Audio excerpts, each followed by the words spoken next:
గాంధీ జయంతి నాడు మహాత్ముడిపైనే మాట తూలాడు. మత్తెక్కి మాట్లాడాడో మతమెక్కి వాగాడో కానీ ఫ్రీడమ్ ఆఫ్ ఎక్స్ప్రెషన్ పేరుతో నీచంగా వ్యవహరించాడు. ఫలితంగా శ్రీకాంత్ పై తీవ్ర విమర్శలు వెల్లువెత్తడమే కాదు, పోలీసులకు ఫిర్యాదులు వెళ్లాయి. ఇప్పుడు మూవీ ఆర్టిస్ట్ అసోసియేషన్ కు కంప్లైంట్స్ క్యూ కట్టాయి. మరి మాలో సభ్యుడిగా ఉన్న శ్రీకాంత్ పై అసోసియేషన్ చర్యలు తీసుకుంటుందా? సారీ చెప్పినందుకు క్షమించే వదిలేస్తుందా? అటు పోలీస్ కేసుల సంగతేంటి? గాంధీ జయంతి నాడు మహాత్ముడిపైనే మాట తూలాడు. మత్తెక్కి మాట్లాడాడో మదమెక్కి వాగాడో కాని ఫ్రీడమ్ ఆఫ్ ఎక్స్ప్రెషన్ పేరుతో నీచంగా వ్యవహరించాడు. ఫలితంగా సినీ నటుడు శ్రీకాంత్ పై తీవ్ర విమర్శలు వెల్లువెత్తడమే కాదు, పోలీసులకు ఫిర్యాదులు వెళ్లాయి. ఇప్పుడు మూవీ ఆర్టిస్ట్ అసోసియేషన్ కు కంప్లైంట్స్ క్యూ కట్టాయి. మరి మాలో సభ్యుడిగా ఉన్న శ్రీకాంత్ పై అసోసియేషన్ చర్యలు తీసుకుంటుందా? సారీ చెప్పినందుకు క్షమించి వదిలేస్తుందా? అటు పోలీస్ కేసుల సంగతేంటి? అంతా నా ఇష్టం, చెడామడా చెలరేగినా చెప్పేదేవడ్రా నా ఇష్టమంటూ నోటుకొచ్చింది మాట్లాడితే ఊరుకుంటారా? అందులోనూ గాంధీ జయంతి నాడు మహాత్మాగాంధీపైనే టంగ్ స్లిప్ అయితే వదిలేస్తారా? ఛాన్సే లేదు. పక్కాగా ఉతికి ఆరేస్తారు.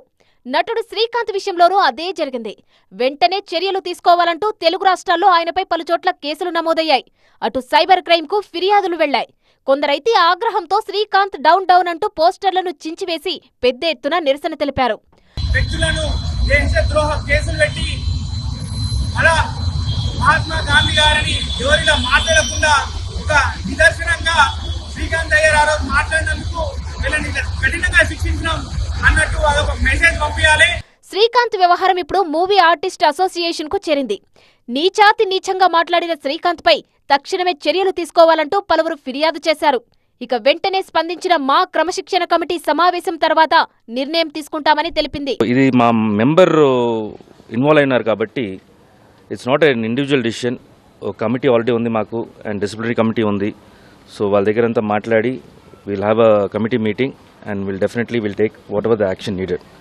అంతేకాదు మూవీ ఆర్టిస్ట్ అసోసియేషన్ లోనూ సభ్యుడుగాను ఉన్నాడు శ్రీకాంత్.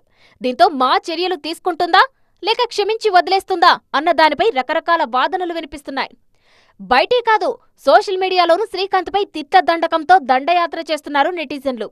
గాంధీజీని అమితంగా ఆరాధించి 143 కోట్ల మంది భారతీయులను బాధ పెడతావా? భావ ప్రకటన స్వేచ్ఛ అంటూ నీచంగా మాట్లాడతాడా అంటూ నెటిజన్లలో ఆగ్రహం కట్టలు తెచ్చుకుంది. దీంతో శ్రీకాంత్ దిగొచ్చాడు.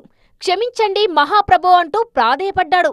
గాంధీపై తాను పెట్టిన పోస్టు ఎంతో మంది మనోభావాలను దెబ్బతీసిందన్నారు. స్వాతంత్ర సమరయోధులు వాళ్ల త్యాగాలను మర్చిపోయి మాట్లాడినందుకు క్షమాపణలు కోరాడు. Recently I posted something and it's caused a lot of hurt to a lot of people. Alas, that was not my intention.